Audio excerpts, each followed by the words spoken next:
I wanted to go over something that I see quite often in golf swings.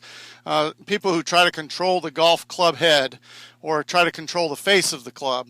And they don't sometimes realize that that's what they're doing, but they are. They're trying to control it rather than giving up control and allowing science and centrifugal force to swing the club squarely through the golf ball. They're trying to manipulate it or hold it or control it with their hands.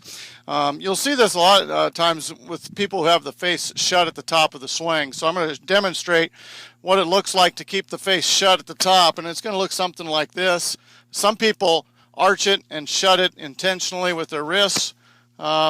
Some people just have too tight of a right hand and they get up to a shut position. A square position would look more like this, where the face line is in line with the left forearm here, so you can see that those line up there.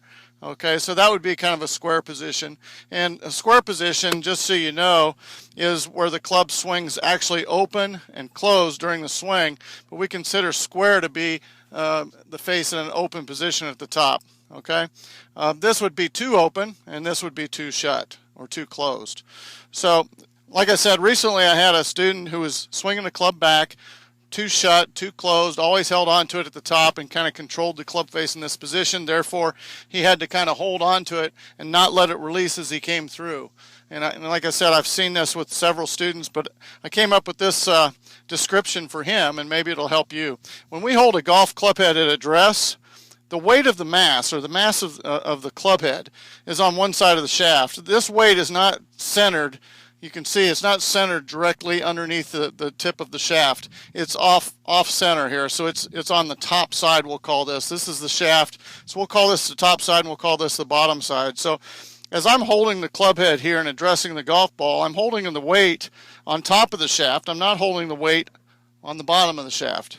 All right, we could swing like this, but wouldn't hit very good golf shots. So right here we're gonna hold it like the club is designed, and because the weight is up on top, it wants to swing open and closed. As you go back and forth, the weight wants to rotate a little bit around that shaft. All right, and a lot of people try to control that, and what I'm trying to describe to you is to let go of your control of this club head and allow it to swing. So what I told him was that when he swung back, he's keeping this position where the mass of the club head on top of the shaft, and he's keeping it there. As he goes back to the top of the swing, he's keeping the mass up on top of the shaft here. He's not allowing it to fall down like gravity here would allow this to fall down like that. So when I start with it in this position and I swing it to the top of my swing, you can see that gravity should pull down on this mass of weight here, and it'll pull it underneath the shaft. So now it feels like it's below the shaft. When you get to the top of the swing, you should have this feeling like the mass has fallen below the shaft. You're no longer holding it up in that position. You're letting it fall down. So here you feel like you're holding it up. That's a natural position, but when you get to the top of the swing, instead of holding it and keeping it on top of the shaft, you should let it fall down.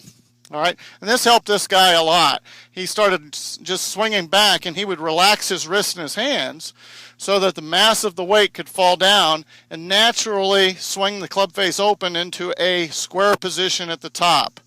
And like I said, once he felt that, he was also able to feel it flip over, or feel the mass fly over the shaft on the through swing, squaring the club face and closing it on the follow through. So it's squared impact and then closes over here.